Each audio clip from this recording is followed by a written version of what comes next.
तर आज महात्मा गांधी जयंती निमित्ताने आपल्या शाळेचे सांस्कृतिक प्रमुख गिरे सरांनी अतिशय छान कार्यक्रम या ठिकाणी ठेवलेला आहे. काल गांधी जयंती झाली, त्यानिमित्तानं आज कार्यक्रम ठेवलेला आहे.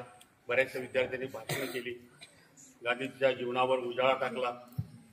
पण लाल बहादूर शास्त्री थोडेसे मागच राहिले. काल लाल बहादूर शास्त्रीची जयंती होती. आदरणीय व्यासपीठ आणि तुम्ही बसलेले बालमित्र, मी गांधीजीचा एकच किस्सा सांगणार आहे. आपण त्यांना लाठीवाले बाबा म्हणलं की नाही बऱ्याच जणांनी. तर गांधीजीच्या हातामध्ये काठी का राहायची हा प्रश्न मलाही पडला होता. मी कधी ऐकलाही नव्हता, पण थोडासा वाचण्यात आला. गांधीजी चालताना अगदी खाड खाड चालायचे. काठीचा ते आधार सहज म्हणून घ्यायचे. काठीची त्यांना गरज नव्हती.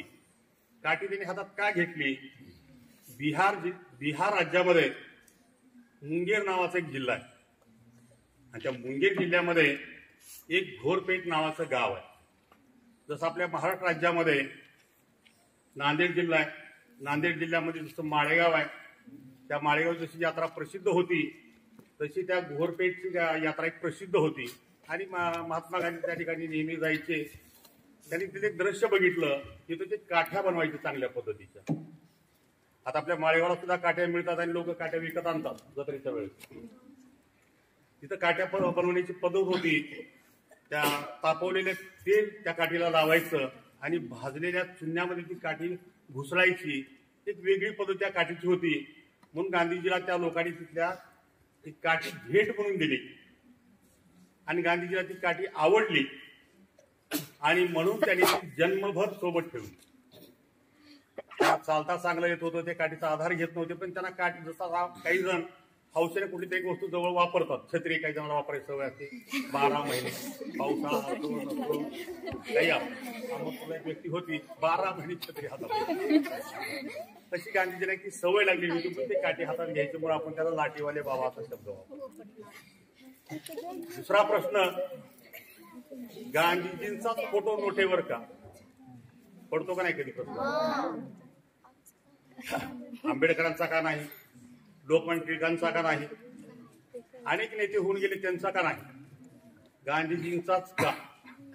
तर त्याचं कारण आहे, 1947च्या अगोदर भारतावर इंग्रजांचं राज्य होतं. त्यावेळेस इंग्रजांनी जॉर्ज ऑफ किंग त्यांचा जो राजा होता त्यांचा फोटो त्यांनी नोटेवर छापला होता. आणि त्या नोटा पूर्वी चालायच्या. नंतर 1949 साली अशोक स्तंभाचं नोटेवर चित्र छापलं चाललं.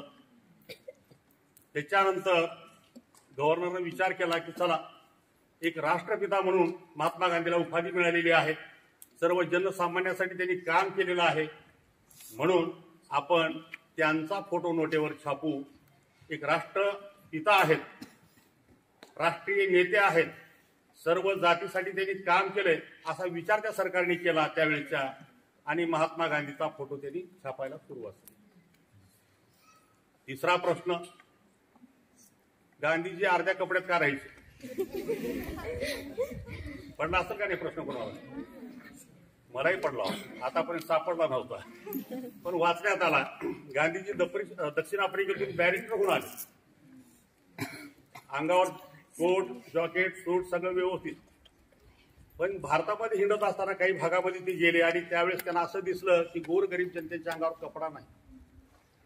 प्रसंग एक वाचण्यात आला, खरा का खोटा मलाही माहित नाही. एका ठिकाणी थांबले, सहज चौकशी केली, इथं कोण कोण राहतंय, त्या घराची चौकशी केली. 5-7 बाया आहेत, 1-2 माणसं आहेत. त्यांनी भेटण्यासाठी त्या ठिकाणी थांबले. माणसं 1-2 बाहेर बसलेली होते. गांधीजीला बोलू लागले. बारके लेकरं इकडे तिकडे फिरू लागले होते. ते नंगे पुंगे होते. बाया काय बाहेर येणार. एक बाई अर्ध्या तासानं बाहेर उरलेली, गांधीजीसोबत बोलत बसून आली. पुन्हा ती आतमध्ये चालली. 15-20 मिनिटांना दुसरी बाई येऊन आली. ती येऊन गांधीसोबत बोलत बसून आली. म्हणजे थोड्या वेळ गांधीजीने विचार केला, हे काय प्रकार आहे? तर त्या घरामध्ये एकच साडी आहे, ती एक घालून बाई येते आणि बोलत बसते. पुन्हा ते जाती बदलती, दुसरी बाई घोलनावर येते. म्हणजे भारतामध्ये एवढी कपड्याची कमतरता आहे, लोक फाटके तुटके कपडे घालून राहतात. हे गांधीजींनी विचार केला आणि त्यांनी चरख्यावर सूत कातायला सुरुवात केली.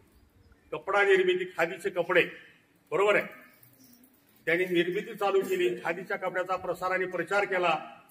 जोपर्यंत माझ्या भारतातील सर्व नागरिक पूर्ण कपड्यात येणार नाहीत, त्यांना संपूर्ण कपडे अंगावर अंग झाकायला मिळणार नाहीत, तोपर्यंत मी कपडे अंगावर घालणार नाही अशी त्यांनी प्रतिज्ञा केली होती. म्हणून ते अर्ध्या कपड्यात आजही आपल्याला दिसतात.